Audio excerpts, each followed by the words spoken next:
as juntas e ligamentos. Eu queria terminar essa live falando um pouquinho com vocês sobre a importância das juntas e ligamentos em todo esse processo que nós estamos falando. O que me veio à mente nessa semana é que os dois textos, existem apenas 2 versículos na Bíblia que falam muito explicitamente sobre as juntas e ligamentos. Um deles está em Efésios 4:16 e o outro está em Colossenses 2:19. Como nós temos uma formação muito fortemente versiculeira, eu tenho combatido a tendência que eu vejo em mim mesmo de ser versiculeiro, de querer entender as coisas em um versículo, quando sempre um versículo está no meio de um texto longo e ele vai ter muito mais clareza e luz se você ler o texto no qual ele está inserido. Eu acho que por causa desse mau costume foi que eu nunca tinha percebido como esses 2 versículos sobre as juntas e ligamentos, eles estão inseridos dentro de um texto que está falando muito claramente a respeito da luta contra o engano, a luta contra os sofismas, contra as falsidades que penetram na igreja. Se você for ler Efésios 4:16, que fala das juntas e ligamentos, ele segue Efésios 4:14, e Efésios 4:14 fala de quê? Daqueles meninos que são agitados de um lado para o outro, por ventos de doutrina, por artimanhas de homens, por astúcias que conduzem ao erro.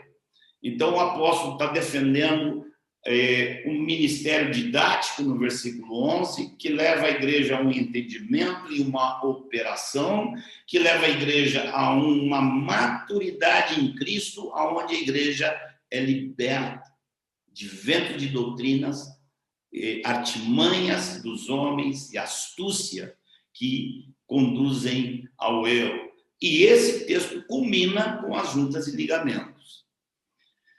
Eu queria dizer assim para vocês, irmãos, eu vejo essa problemática, eu nunca tinha reparado que as juntas e ligamentos eram essa culminância dessa luta contra o engano.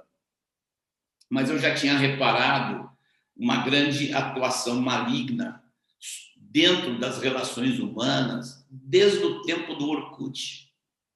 Quando eu vi que muita gente começou a encontrar no Orkut, lembram o velho Orkut, que ninguém mais usa?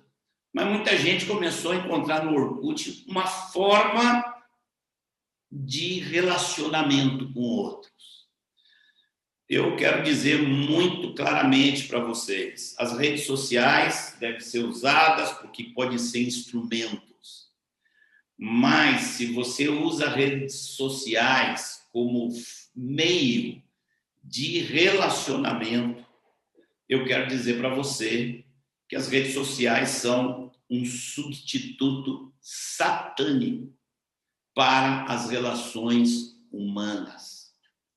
As relações humanas requerem convivência, requerem olho no olho, requerem você não apenas atuar, mas ver a reação da pessoa com quem você está atuando. As relações humanas requerem tempo juntos. As relações humanas requerem enfrentar adversidades juntos.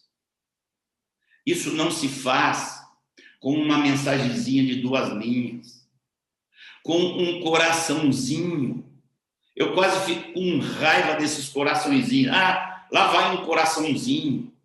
Então, tudo virou, assim, em lugar do olho no olho, da convivência, do ensino através do exemplo, do ombro para chorar, da transparência, da confissão, tudo se transformou em seguidores, em cliques, em coraçõezinhos, em qualquer tipo de demonstração de apoio, e tudo numa base de rapidez. Isso é um substituto satânico para as relações.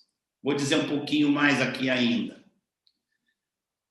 Pelo que está para vir, quem não estiver vivendo em relações sólidas, onde haja confiança e transparência, quem não estiver vivendo isso, não vai poder resistir os tempos mais difíceis. Os tempos estão se tornando mais difíceis e é hora de a palavra profética brilhar, a nossa comunhão com Deus crescer, ser incrementada, mas é hora também dessas relações aonde há transparência, conhecimento, amizade, como João falou aqui no começo, a amizade que temos de décadas e a transparência entre nós. Quem estiver vivendo de reunião em um templo não vai resistir, porque não vai haver espaço para templos. Quem estiver vivendo de pregações no YouTube, muito menos. Já no templo existe a deficiência de que você não consegue conviver com um pregador e não tem convívio com todo mundo que está ao seu redor. Toda a fé se desenvolve ali dentro daquele templo. Isso já é um substituto da verdadeira comunhão. Mas essa coisa piorou, porque hoje as pessoas pretendem confiar, se consolar e ser instruídas por um pregador do YouTube que elas não têm a mínima condição de conhecer, não sabem nada da vida, da história, de nada dessas pessoas. E quem estiver vivendo disso não vai resistir nesse tempo final. Queria, junto com vocês, queria pedir outra vez que os irmãos colocassem aí o texto. Queria ler com vocês para nós encerrarmos o outro texto que fala